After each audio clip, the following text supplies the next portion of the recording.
ಆದರೆ ಜಿಲ್ಲಾ ಮಟ್ಟಕ್ಕೆ ಬರುವಾಗ ಎಸ್.ಟಿ. ಸೋಮಶೇಖರ್ ಬರಲ್ಲ.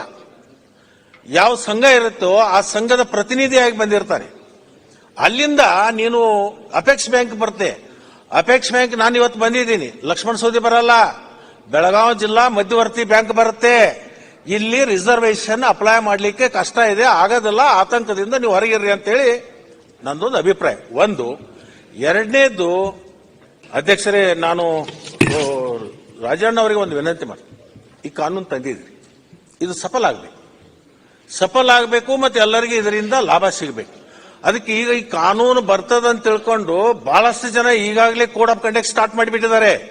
ಈ ಕಾನೂನಿನಿಂದ ಮುಂಚೆನೆ ನಾವು ಚುನಾವಣೆ ಮಾಡಿಕೊಂಡು ಈ ಕಾನೂನು ನಮಗೆ ಅನ್ವಯ ಆಗಬಾರದು ಅಂತಕ್ಕಂಥದ್ದು.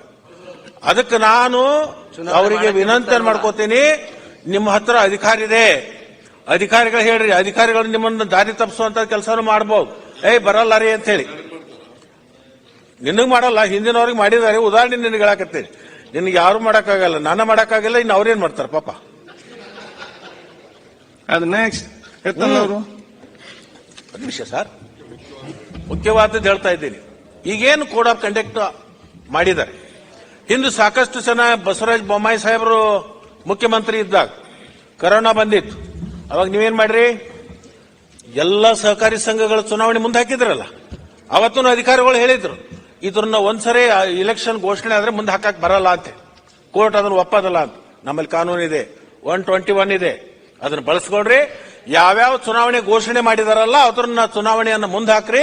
ಈ ಕಾನೂನು ಇಂಪ್ಲಿಮೆಂಟ್ ಆದ್ಮೇಲೆ, ಈ ಕಾನೂನು ಜಾರಿಗೆ ಬಂದ್ಮೇಲೆ ಆ ಚುನಾವಣೆ ಮಾಡಿಸ್ತಕ್ಕಂಥ ಕೆಲಸವನ್ನ ಸಹಕಾರಿ ಸಚಿವರು ಮಾಡಬೇಕು ಅಂತ ಹೇಳಿ ನಂದೊಂದು ವಿನಂತಿ. ಟು ದಿ ಪಾಯಿಂಟ್, ರಿಸರ್ವೇಶನ್ ಹೇಳಲಿಲ್ಲ ನೀವು.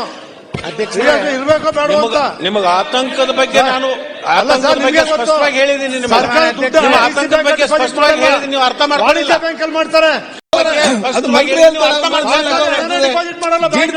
ದೇವೇಗೌಡ್ರೆ, ನಾನು ನಿಮ್ಮ ಆತಂಕದ ಬಗ್ಗೆ ಹೇಳಿದ್ದೀನಿ, ನೀವು ಅರ್ಥ ಮಾಡ್ಕೊಳ್ಳಿಲ್ಲ. ಟ್ಯಾಕ್ಸ್ಗಳಿಗೆ ರಿಸರ್ವೇಶನ್ ಬೇಕಾ ಬೇಡ? ಅಧ್ಯಕ್ಷರೇ, ಅವ್ರು ಹೇಳಿದಾರೆ, ನೀವು ಹೇಳಿದ್ದು ಕೇಳಿದ್ದೀವಿ. ಅವ್ರು ಹೇಳಿದ್ದು ನಿಮ್ಮನ್ನು ಕಿತ್ತಾಕ್ತಾರೆ. 2-3 ಪಾಯಿಂಟ್ ಮಾತ್ರ. ಆಯ್ತು,